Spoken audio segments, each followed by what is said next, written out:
There's nothing I love talking about more than product management careers. I hope that something that I share today will inspire you to really go deeper into this incredible function that has really become kind of the rock star function in any tech company. Just want to double click. Are you seeing my screen okay? Can I get just a comment? Anyone? Derek, Akshay, can you see the screen okay? Yeah, all good, Heidi. Awesome. Sounds great. Well, please allow me to introduce myself. My name is Heidi Ram. I work for a firm called Martin Bassett Associates, and I lead our product practice, which means that I spend all of my time engaging with leaders who are on a journey to hiring product talent. So whether that's CPOs, vice presidents, or senior product folks, I'm in that industry talking with leaders across North America about those strategic product individuals who they're going to be adding to their team. Today, we're going to cover a lot. Okay, everyone. So we're going to talk about the product management landscape in Canada. We're going to talk about your journey into product, which means that we're going to be looking at some different personas. I'd love to hear afterwards who you identify as on this journey. We're going to talk about some strategies to apply in your career, as well as some tactics, because there's some things that I want to encourage you to think about and start to begin to chip away at. We're going to then come back to the big picture, because it's always important when we talk about someone's career to be resetting to the big things that you're actually trying to get to than getting caught up in the detail.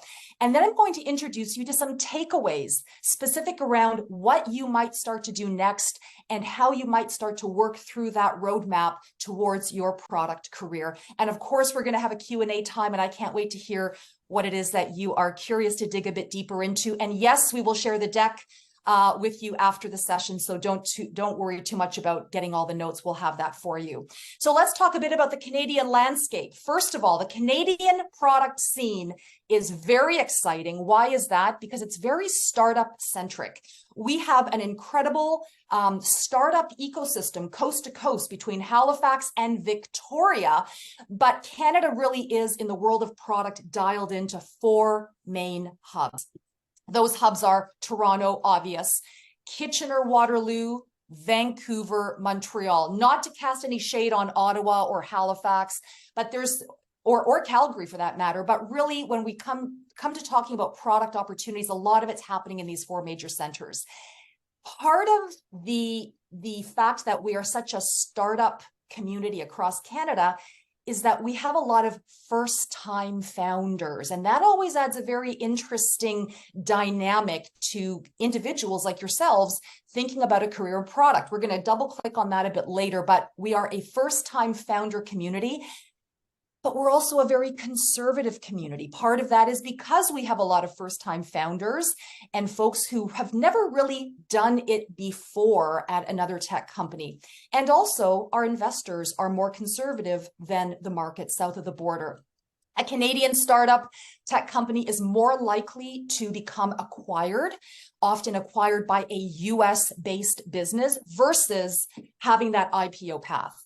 And I'm just going to say it, we're a little USA obsessed. I mean, who isn't USA obsessed? In fact, part of what is a little heartbreaking when I think about all of the startups in the Canadian landscape is that so many product managers consider themselves to have made it when they get employment at a US-based big tech brand. So it's kind of an interesting predicament and situation that we find ourselves in Canada.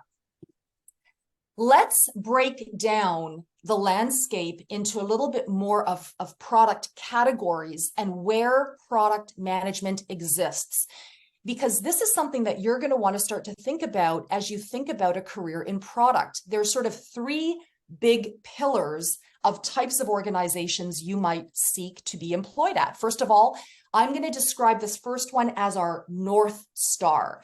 Product management that works in software companies or companies that are native digital.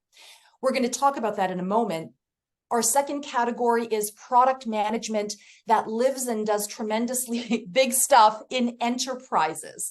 And then, of course, I feel we should also touch on the third category of organization where product delivers value, which is product in a services-based business. I wanted to start here because as you progress into your product career, oftentimes the place where you begin and where you begin to build your knowledge and your experiences really will become the reason you'll get pulled into other opportunities as your career progresses. So thinking about where you're going to begin is really important and foundational, and recognizing that as a product professional, there is value in product pros who reimagine their careers and move in and out of different types of companies. The more locked in you are to one category of organization or type of product, at some point that might become limiting. And we're going to click on that as we continue to move along. Let's talk about product management working for a software company or a native tech company. I always call this persona of product manager, and therefore this kind of opportunity, as the North Star. This is a business where the product is the business. And it's the product that generates the revenue. This is often referred to as sales-led growth, where the company employs salespeople who sell the software, or product-led growth, where really through a self-serve platform, a customer would onboard, load up a credit card, and bada bing, bada boom, you now have access to Netflix. So these are how the revenue gets generated. Broadly speaking, if you're a product manager working for a tech company, a software vendor, you are in the tech industry. And this is the world of startups that become scale-ups, that become, investments in VC portfolios and an exit. This is where innovation lives. It's all about innovation. However, let's take a peek and talk about what product management in an enterprise looks like. In an enterprise, the product enables the business, and the product may differentiate the business from its competitors, but the revenue still comes from the core business, which might be incredibly traditional. I'm going to throw the word legacy out there, possibly. The industries that we always think of first when it comes to these kinds of categories are banks and insurance firms. Often these firms are publicly traded, therefore they are highly regulated, and they are lower risk profiles when it comes to, products and innovation and tech. And oftentimes product managers working in these types of enterprises are often dealing with legacy or tech debt that holds back the business from really doing something that is transformative. But transformation becomes essential at some point for any large enterprise. These companies often hit a point where they look at their business and say, listen, this is a do or die. We have to transform, we have to change, and we need to apply product management principles and frameworks to our businesses to enable us to continue to remain in a growth position. One of the cool things about being a product manager, however, working for an enterprise, is that you are most likely working in a product that has scale. If we think about a bank, okay, it's an enterprise, but anything that you are most likely working on, whether it's on the back end or the front end, or even one of their products that might be a part of their business, what you are doing is impacting possibly millions, if not tens of millions of users. So that's always a bit of a turn on for folks who are in an enterprise situation. And the potential for disruption is huge. One of the best examples I always talk about is, the day that Galen Weston Jr. made the decision to really move Loblaw, grocery store, traditional business, enterprise into that digital space, and even become have a banking product. So, it takes a champion, it is a heavy lift, but when the innovation, when the transformation comes, wow, it is truly disruptive and, someone that everyone else aspires to move towards. Let's talk a bit about product in a services business. Service businesses are really about selling engagements or projects. And it's the revenue of selling those engagements and projects that generates the revenue for the business. But all of those projects require product management practices. These services firms might be a digital agency. And we've had some really phenomenal digital agencies in Canada who have had, successful exits or have had really great growth stories where it was all about product management, leading with business strategy that transforms other organizations. And these digital services firms have really been at the front of those experiments and championing the innovation. One of the challenges that many product managers eventually get to working for a services firm is that your engagement with that product ends when the engagement ends. So you're not going to most likely manage a product. This is not a cradle to grave. This is not optimizing it for growth. This is not, looking back at your baby and saying, wow, look at what we launched and look at where it is today. This is a very project timeline centric opportunity that you'll have to work on a product. The other type of services firm is one that takes more of a bundling, pricing, packaging approach to product management. There isn't any software being engineered. It's all about how do we really go to market. The example that I always think of with these types of product managers is the person who works at a telecommunications company, Rogers, Bell, and Telus. Here's, for them, product management is, well, here's the device, here's how many minutes you get. We're going to do some long distance here. We're going to add the roaming, and we'll throw in a carry case. This is product management in their context, less about engineering, more about go-to-market and business. And then, of course, there's managed service providers. Managed service providers also have a product function, but it's less, again, about engineering necessarily a solution, but thinking about best of breed products that come together, and then they will provide a service over a contract period for an enterprise. Think about managed security services, threat intelligence, right? All those companies who provide a service evaluating threats, malware, hackers, trying to hit a bank. So that's a service provided over a period of time, and it's probably using a lot of different technology products plus humans to deliver that service. And someone had to bring that all together, and that's the product manager. But in services companies in its entirety, it's very people-centric. If that innovation person in a digital agency leaves, well, then who's there to do it? These are the challenges. And how might a firm really differentiate if it's all services? These are some of the challenges to those types of businesses. But let's talk about your journey into product and into working for one of those three types of businesses. Let's talk first about who you might be. I have three personas of individuals. I'm curious who you might resonate with. First of all, we have Gary the graduate. Any Gary the graduates in the room today? Gary the graduate has graduated. They are a fresh graduate. They have no professional work experience in product management, but boy, they're enthusiastic. And Gary the graduate believes that if anyone gives them the opportunity, they can crush it, for sure. Then we have Pivoting Priya.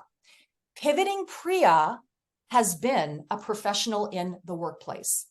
They might have come from an industry, a very traditional industry. They might have come from perhaps working in another function within a tech company.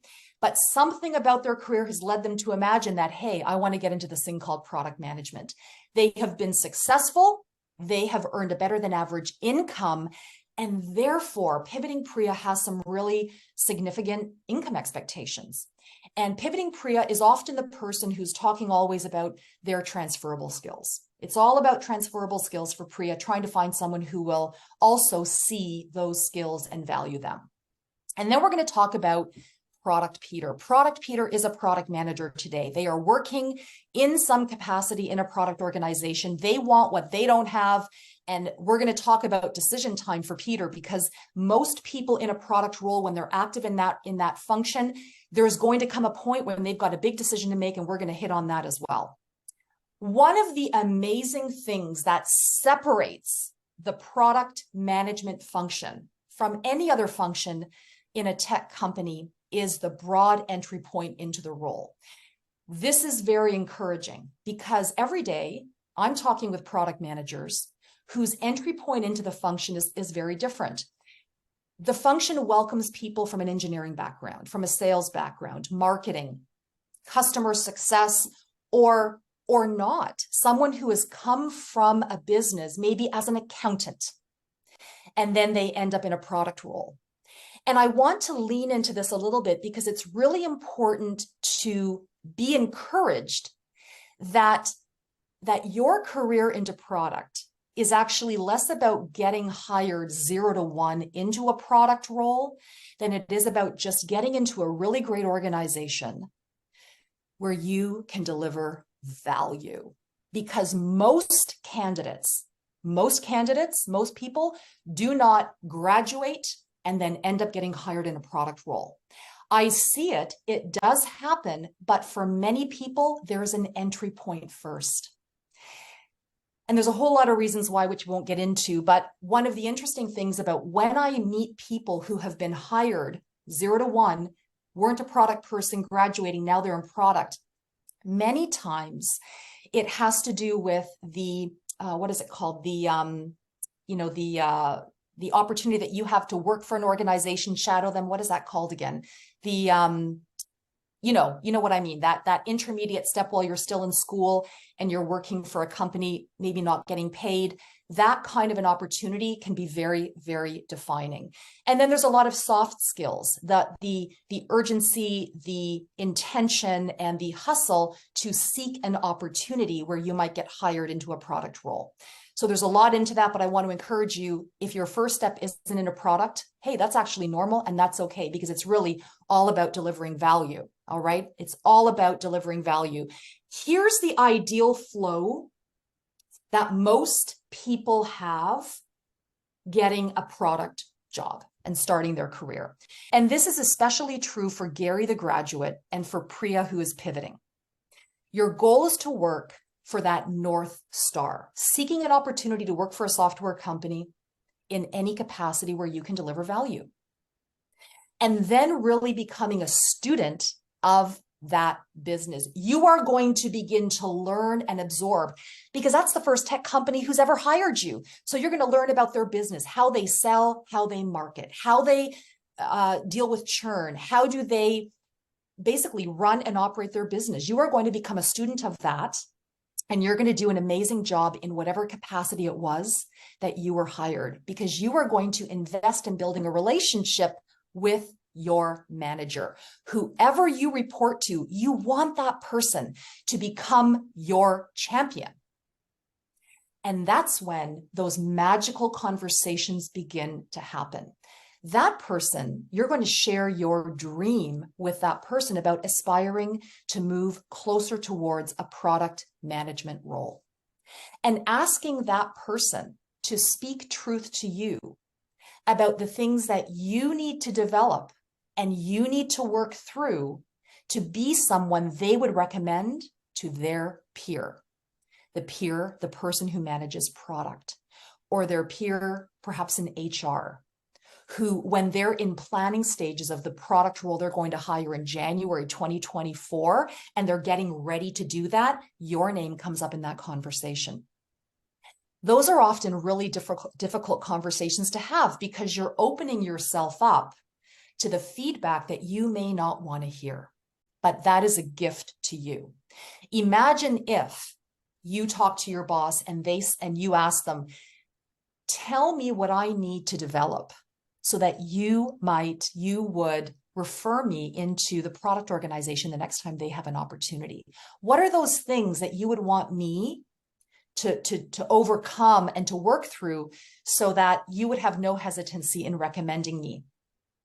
This is incredibly valuable, and I have seen people do this. I've had candidates come back to me and tell me, Heidi, I did it. It was hard, and it sort of, was that ugly conversation, but now I am in this capacity. All right. That's going to make you a better employee, add more value, and get to that. Imagine if no one ever told you those things that you need to work through, right? And in product, it's all about getting feedback and doing those hard things.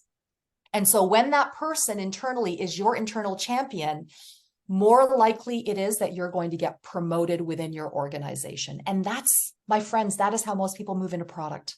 That's it. That's how most people move in, through their employer. If your own employer won't promote you, why should anybody else give you the opportunity? So that's that. But let's talk a little bit more about pivoting Priya, the person who has been successful in a role and now they're trying to move into product. This persona of person needs to really start to think about what have I done that can be leveraged into an opportunity? What are those skills and experiences that I have that an employer needs? Because it's really less about what you want and it's all about what the employer wants. Because if the employer needs to hire you for your experiences, that's what's going to get you the job, not just your desire to be in that job. So I'm going to use the example of an accountant. Okay. I've met many accountants who are working accountants or were working accountants. And then they said, you know what, I'm not really an accountant personality or persona. I really want to get into product. And guess where most end up getting hired? In software companies where the product is an accounting application. Why? Because they have been the user and they know what friction looks like and they know what the modern accountant needs and wants for their business. So thinking about what are all of the products that you already have experience using, and then looking at those organizations and looking at who joins those companies, who might be the hiring manager, who hires people with my background, and then engaging with that hiring stakeholder to begin some engagement that might convert to a meeting, a discussion that ultimately converts into an interview and then getting hired. This sounds like a long game because it is. Welcome to a career. Careers are a long game, all right? But as long as you are on that roadmap working closer towards your goal, that's what it's all about. And people work at this for a long time, but always thinking about where can I add the value, who needs what I know, what I have done, and then seeking to make connections with that community.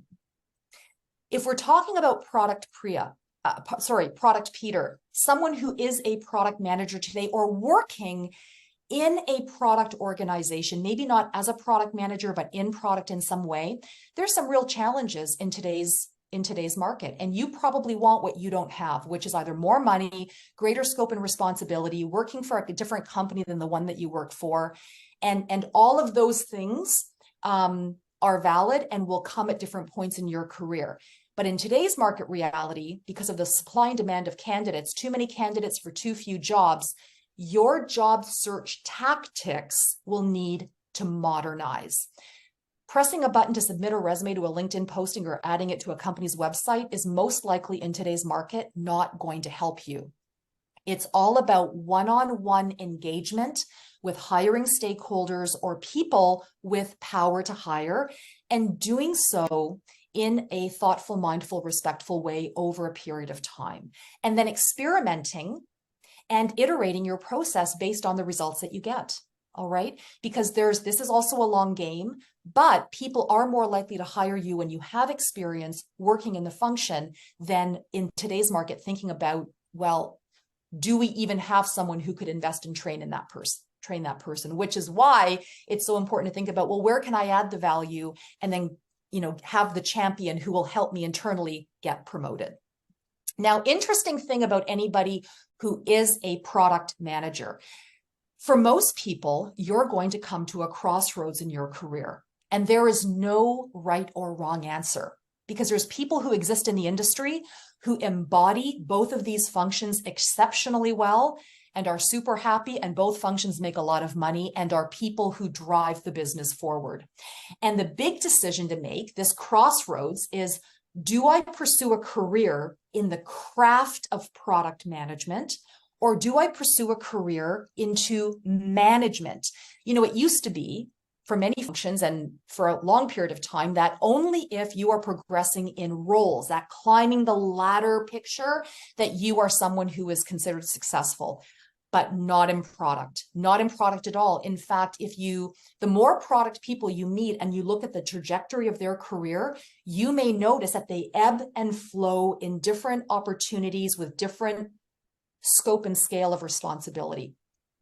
Someone who makes the decision to really root into product craft is someone who is an individual contributing product manager, often at a very senior, very well compensated level, who finds tremendous fulfillment in product strategy and delivering value to those customers. They are turned on by that. Very, very into delivering value. Or they find specialization incredibly rewarding. Specialization either as a product person or in the unique industry for which they are an expert in, okay? And often these people are very well compensated. The rewards are very high. It's not unusual for me sometimes to be speaking with product leaders who are individual contributors working on large ARR businesses, and they're earning more than a vice president of product at a reasonable B2B SaaS company. You can earn a lot of money as a strategic ICPM in certain organizations for certain products. But then we have the persona who really wants to go down the management track.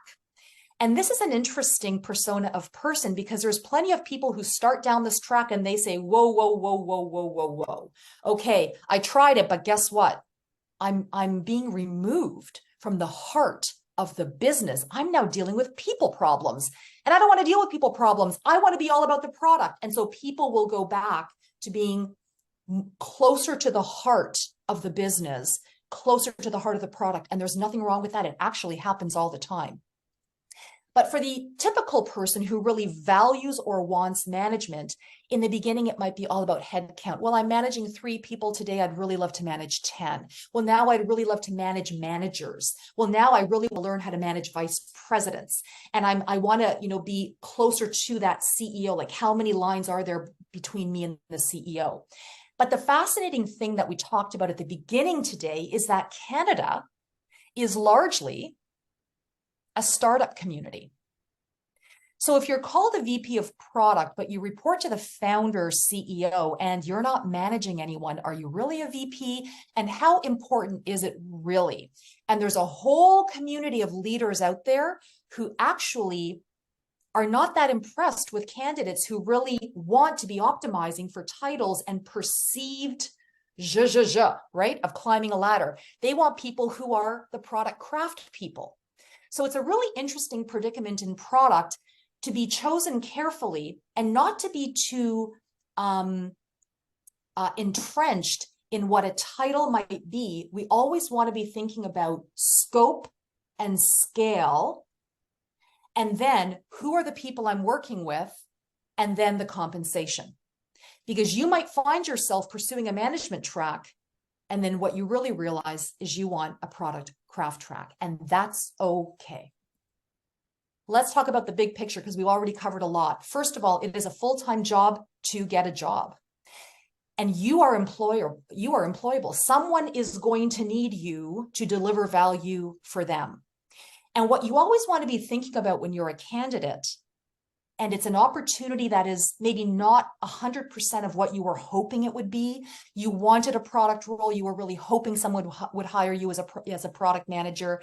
But the offer is to join as someone in customer success or someone in product marketing or someone who might be an engineer. We always want to be asking ourselves, what is this worth to me? Who will I be when I am finished here?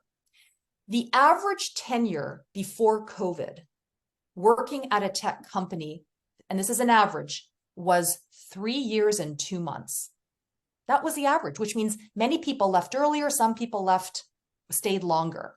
But when you're a fresh graduate and you're stepping into that first role, you're probably going to be in that role for 12 to 18 months.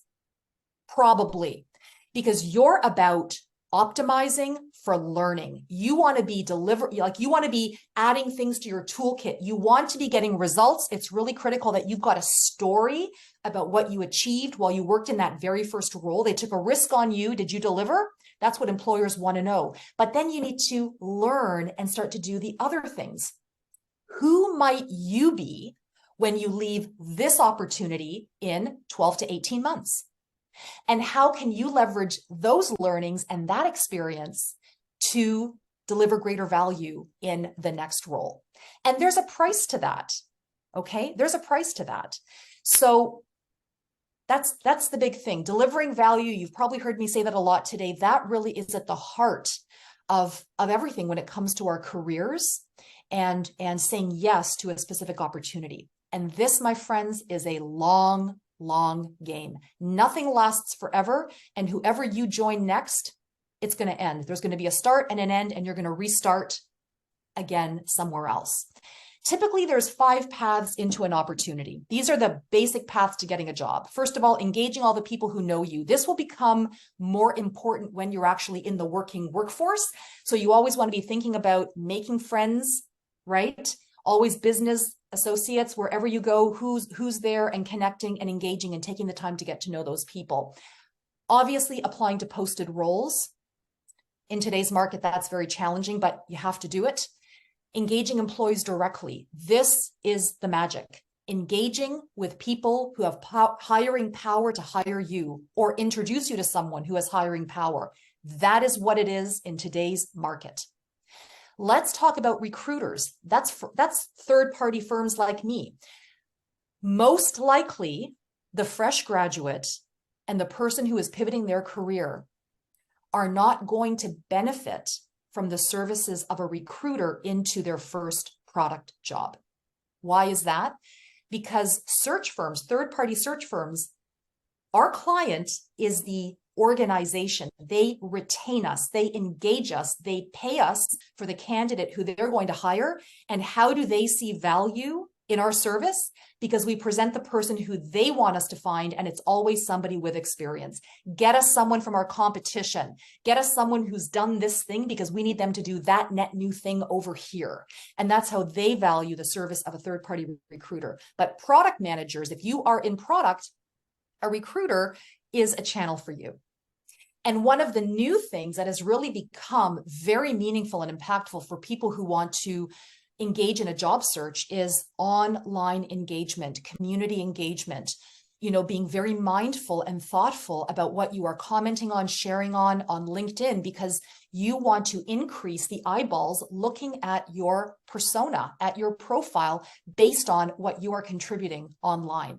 And that's where you're getting connected to those third-party connections, those people who don't know you, who aren't part of your community. That's really where the magic is. And speaking about LinkedIn, this is part of our tactics, part of the presentation. Let's touch on it briefly. What is it and how do you use it? It's a marketing tool. This tool is designed for you as a candidate to drive top of funnel engagement. You want to be filling your funnel with conversations that might convert to a meeting, a phone call, an interview, and then ultimately a hire. And it's really important to understand the user persona engaging LinkedIn. This is a time-starved person, and they're going through sometimes hundreds of profiles after hours when their workday has ended. So your content needs to be direct, curated. You need to be talking product language, and you need to make it super frictionless of an experience for them to engage with you. Contact information needs to be current and accurate. And anytime someone reaches out to you to engage with you, you are responsible for making that a frictionless flow, including phone numbers, email addresses, resumes, everything in that engagement, and trying to move that to business email as fast as possible. Business people who have the power to hire you or refer you through the process are most likely not in LinkedIn as much as you are as a job seeker. But guess where they are? Business email. You want business email to be in their inbox on their phone all the time. Okay? That's where you want to live. And always making that seamless. Thanks for connecting with me on LinkedIn and for inquiring about my experiences. Here's my LinkedIn profile as a reminder. Here's my resume, my Calendly link, my phone number in case you've got a few minutes to jump on a call with me right now. Here's everything. How can I deliver value to you? That's the narrative and the message that you want to give. And a resume is a little bit different because a resume takes it to the next level. A resume needs to separate you from who I'm going to call Average Annie. Poor Average Annie. I'm going to pick on her here. Average Annie has a resume, but it's too long and it says nothing. Lots of words, but it doesn't talk about outcomes. It doesn't talk like a product manager's resume. It's a little confusing and there's lots of filler, and maybe it's even overly designed. You fell in love with a template and that's all we can see. All right. We want to be curating. We want recency bias. If you are a product manager, product Peter, your experiences need to be at the top because people will always hire you for what you've done, not for the school you attended, I'm sorry, Rotman, and all of the other volunteer things. It's about your experiences. If you're a fresh graduate, you may have that education at the top, and that's totally expected, but you want to be thinking that the minute you're working full-time and delivering value, we're emphasizing the value that you've delivered in a real world setting. In your deck, you'll see a template of the most basic resume template that I could ever provide. And don't look for a template, just open up a Google Drive or a Word doc and start creating something that curates your message. Number one resume blunder, you write a job description, not a resume. What do I mean by that? Here's one sentence as an example. I am responsible for collaborating with cross-functional teams such as marketing and engineering and customer success. Yes, you and everyone. So what was the outcome that was achieved as a result of your collaborating with those cross-functional teams? That's actually what we want to know. A resume is not a job description. It is very specific and curated with as few words as possible, bragging about what you've done. Okay, let's not have lots of links sending people on wild goose chases. You want to hold my attention in that resume. And if you can't say it in a few words and you've got to send me to a link to figure it out, that's a friction point. And if you've come to Canada from another global market, you want to get really dialed in quickly to North American resumes. They're not 10 pages that include the names of your children. We are very outcome focused and as curated and as few words as possible dialed in on your accomplishments. We did it. I am ready for questions.